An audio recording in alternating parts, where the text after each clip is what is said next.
You know, I'm of the belief that every movie has a lesson. The lesson in Evil Dead is simple. Demonically possessed bitches and nail guns, they do not mix. I mean, they mix for her, but not for anyone else in the room. Anyone else in the room, it's a bad day.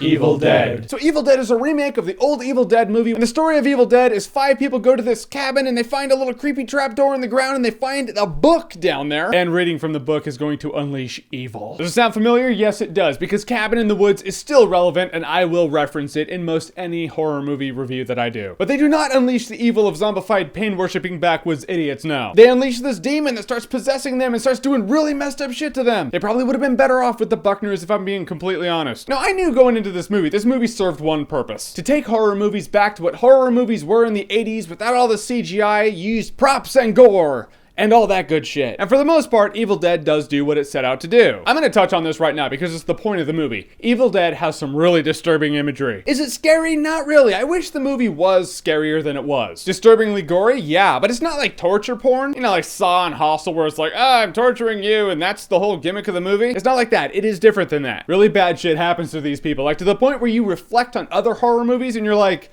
yeah, you really had it easy. You know those people that go to the priest and they're like, look, my wife's really freaked out, and I'm pretty sure I saw a little baby's arm in the closet and it tried to grab my face. And I told the kids about it, and it's really bad. You know, we can barely sleep. You know, we can barely sleep because the TV turns on at night, and look, man, it's not good.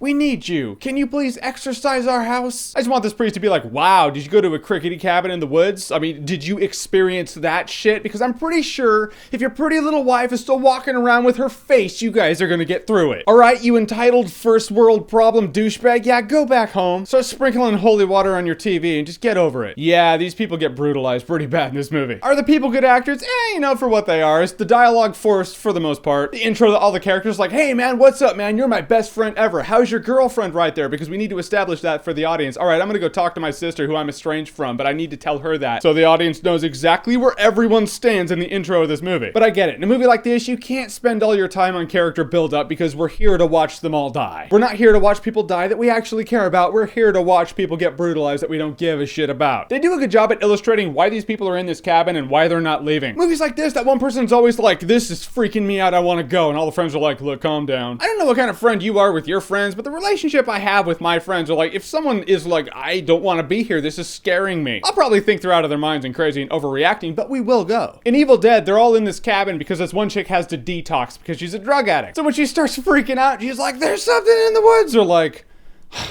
some people just can't handle detox. I will never for the life of me know why this guy read this book. I mean, you're an educated man. You're not like a 16-year-old stumbling across the hidden works of Stephanie Meyer or some shit. It's not like the book said J.R.R. Tolkien, the first edition, this must be read right now. It's a book with a book cover made of human flesh containing satanic imagery. Why the fuck would you read that shit? In the end, Evil Dead did what it set out to do. Is it groundbreaking? No. Does it throw back to horror movies of the 80s? Yes, it does. It doesn't overly CGI it. It uses props, and that's all cool. I will say for me, Evil Dead was a good time, no alcohol required. If you're a gore hound really looking forward to a movie that brings it back to the horror movies of the 80s, mark it up to a buy it on Blu-ray for you. So have you seen Evil Dead? Have you seen the original? Have you seen the new one? Do you like the original? Do you like the new one? Do you think the new one captures what the original was? Do you think it's a good homage to the original? Or do you think this is another bullshit remake? Whatever you think, comment below, let me know. And as always, if you like what you've seen here and you want to see more, click right here to see more.